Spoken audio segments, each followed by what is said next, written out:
नमस्कार, India news in खबर में आपका स्वागत है। मैं विद्याशंकर तिवारी हूँ। भारत और चीन के बीच में बॉर्डर पे जो कुछ भी चल रहा है पिछले 1.5 महीने से, उसको लेकर के प्रधानमंत्री नरेंद्र मोदी ने जो कल सर्वदलीय बैठक की और जो वस्तु स्थिति रखी, उसको लेकर के और ज़्यादा उलझन बढ़ गई। प्रधानमंत्री नरेंद्र मोदी ने कहा कि भारत की सीमा में कोई नहीं घुसा है और जिस किसी ने घुसने की कोशिश की उसको मुंहतोड़ जवाब दिया गया, यानी कि चीन को मुंहतोड़ जवाब दिया गया।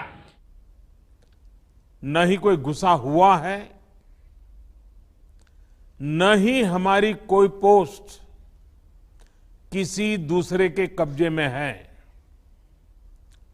लद्दाख में हमारे 20 जाबाज शहीद हुए, लेकिन जिन्होंने भारत माता की तरफ आंख उठाकर देखा था, उन्हें वो सबक सिखा कर गए। और एलएसी की भारत सुरक्षा करेगा। एक किसी भी पक्ष को, मतलब किसी को उसका एक तरफा उसमें चेंज करने की इजाजत नहीं दी जाएगी और भारत की सेना जवाब देने में सक्षम है। अब इसके बाद से ही सवाल उठने लगे थे कि क्या है वह स्थिति, फिर किस लिए लड़ाई हुई थी। यदि भारतीय सीमा में चीन नहीं घुसा है तो 15 जून को जो संघर्ष हुआ जिसमें हमारे 20 जवान शहीद हो गए, 76 घायल हो गए, वो किस लिए हुआ था, उसको लेकर के प्रधानमंत्री कार्यालय ने आज रिटर्न में जवाब स्टेटमेंट जारी किया। उसमें स्पष्ट किया गया है कि प्रधानमंत्री नरेंद्र मोदी के बयान को जो कुछ भी उन्होंने दिया है वो 15 जून के संदर्भ में समझा जाना चाहिए, यानी कि जिस दिन संघर्ष हुआ उस दिन चीन ने भारतीय सीमा में कोई स्ट्रक्चर खड़ा करने की कोशिश की थी, जिसको कि भारतीय जवानों ने उखाड़ के फेंक दिया था और जिसको लेकर के संघर्ष हुआ था। मान लिया प्रधानमंत्री ने 15 जून के संदर्भ में ये बात बोली और शायद कहीं अस्पष्टता रह गई, उसको लेकर के पीएमओ ने बयान जारी कर दिया।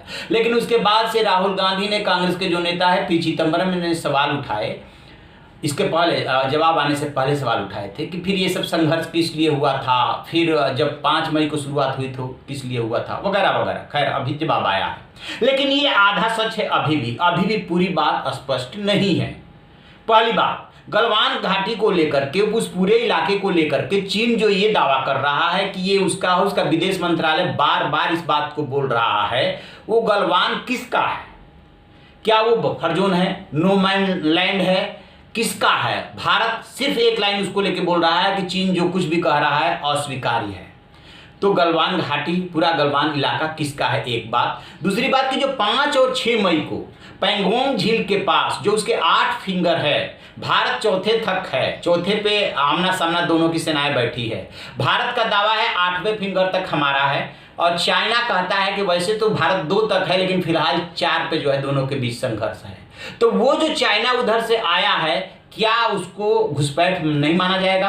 पैंगोंग झील, हॉट स्प्रिंग इलाका और गलवान, इसको लेकर के अभी भी क्लियरिटी नहीं है कि सच क्या है और ना ही कोई बयान जारी इस पे हुआ है कि ये सब जो पहले का विवाद है। चलिए 15 जून का जो डिस्प्यूट हुआ था, भारतीय सैनिकों ने अपनी जान दे करके, कुर्बानी दे करके और उनका स्ट्रक्चर उखाड़ करके फेंक दिया, लेकिन उसके पहले जहां से शुरुआत हुई थी, इस पे सिलसिलेवार अभी तक कोई बयान नहीं आया है कि 5 मई को ये घटनाक्रम हुआ था इस वजह से और उसके बाद 1.5 महीने से इसलिए फेस ऑफ चल रहा है। किस इलाके को लेकर के हमारा क्या स्टैंड है, इस पे भी एक शब्द अभी तक नहीं है। भाई उस स्टेटमेंट में ये जरूर कहा गया है कि कैसे चीन ने इंच पिछले 60 सालों में दबाया है, जो सर्वदलीय बैठक हुई थी उसमें, और कैसे हमारा 43,000 वर्ग किलोमीटर चला गया है उसके पास, जिसमें 37,244 वर्ग किलोमीटर अक्साई चीन है। इसके अलावा 51 वर्ग किलोमीटर जो है पाकिस्तान ने उसको दे दिया था। तो ये सब तो ठीक है, बट वो क्लियरिटी अभी तक नहीं है और अभी भी दोनों के बीच में तनाव बना हुआ है। जबकि इससे पहले चीन का जो विदेश मंत्रालय है और जो यहाँ पे उसका भारतीय दूतावास है, उसने अपने वेबसाइट पे पॉइंट दर पॉइंट सारी चीजें जो है जारी की थी कल 19 तारीख को, और बताया था कि सारी गलती भारत की है और भारत जो है ये कह रहा है गलती चीन की है। चलिए इस बात को थोड़ी देर के लिए हटा लेते हैं कि प्रधानमंत्री ने 15 जून के संदर्भ में कही, लेकिन इन सारी चीजों को क्लियर करना जरूरी है कि फिर ये तो बाद का घटनाक्रम है। जो शुरू में तनाव शुरू हुआ वो क्यों हुआ था? क्या हम गलवान को अपना नहीं मानते, या पैंगोंग के 8 जो फिंगर्स है उसको अपना नहीं मानते?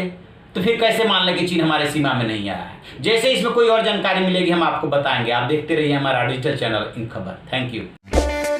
इन खबर चैनल को सब्सक्राइब करें और बेल आइकन दबाना ना भूलें।